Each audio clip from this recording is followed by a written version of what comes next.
Mes chers compatriotes, mes frères et sœurs africains, Camerounais et Camerounaises, notre pays a atteint un tournant décisif de son histoire, 63 ans après avoir accédé à l'indépendance. Désolé de vous interrompre, ce rapport peut contenir des commentaires soumis au choix de l'auteur. S'il vous plaît, si vous êtes nouveau sur cette chaîne, veuillez vous abonner et activer la cloche de notification. De cette façon, vous serez avertis lorsque nous publierons de nouveaux rapports sur cette même chaîne. Merci. C'est une opportunité qui, si nous la saisissons ensemble, en nous mobilisant collectivement, nous permettra de rendre à notre peuple sa fierté et à notre nation, son indépendance, son autonomie réelle et sa grandeur, grâce à toutes les richesses multiples et disponibles dont il dispose, une jeunesse talentueuse, dynamique, ambitieuse et formée. Des ressources minérales très importantes et diversifiées. Des ressources intellectuelles, culturelles, touristiques.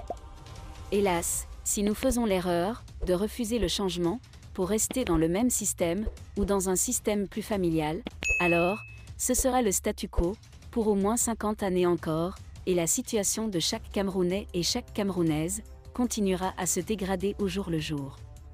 Nos jeunes diplômés continueront à trouver du travail sur les mototaxis, le phénomène des microbes envahira toutes nos villes et villages, la guerre aux noseaux ne trouvera jamais d'issue avant plus d'une dizaine d'années, des millions de familles camerounaises continueront à n'avoir ni eau, ni électricité. Nos enfants n'auront jamais de scolarité gratuite. Nos enfants, parents et grands-parents, n'auront jamais de couverture sanitaire totale et gratuite. Les coupeurs de route envahiront la majorité de nos grands axes routiers. Notre pétrole, notre gaz, nos ressources minérales, nos forêts, etc., continueront à être la propriété de certains, pendant que notre peuple meurt de famine, de pauvreté, de misère.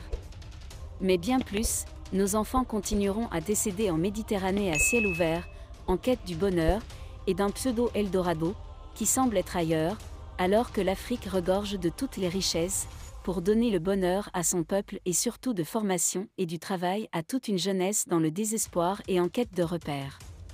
Conscient de l'importance et des enjeux que revêt cette prochaine élection présidentielle de 2025 dans notre pays, je refuse l'immobilisme et je choisis l'action dans laquelle j'ai besoin de vous tous.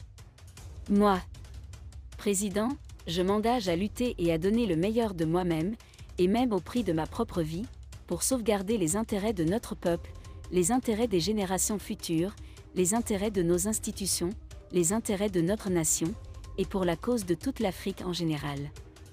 En tant que candidat à l'élection présidentielle de 2025, je me dois de vous présenter ma vision du Cameroun, de 2025 à 2035.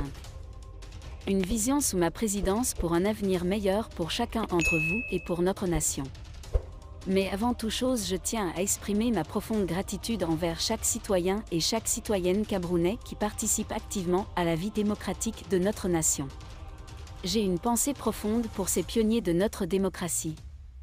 Des pionniers qui nous ont quittés, le président Samuel Eboua, le président John Frundi, le secrétaire général Augustin Frédéric Kodok, le président Adamou Ennam Njoya, Lapiro de Manga, ainsi que tous les autres disparus. Que leurs âmes reposent en paix. Je ne saurais oublier le président Paul Biya, le président Bello Bouba, le président Issa Chiroma, Maître Yombo Black, le combattant Moua Massok, Madame Edith Wala, Jokam Chamuni, le président Amni Meale, ainsi que tous les autres acteurs politiques qui ont tout participé à la mise en place de cette première démocratie dans notre pays. La liste étant longue, je ne saurais les citer tous, dans cette lettre au peuple camerounais. À tous et toutes, mon profond respect. En saluant leur courage et engagement, je leur dis à tous. Merci d'être restés avec nous jusqu'à ce point, comme toujours pour la liberté d'expression.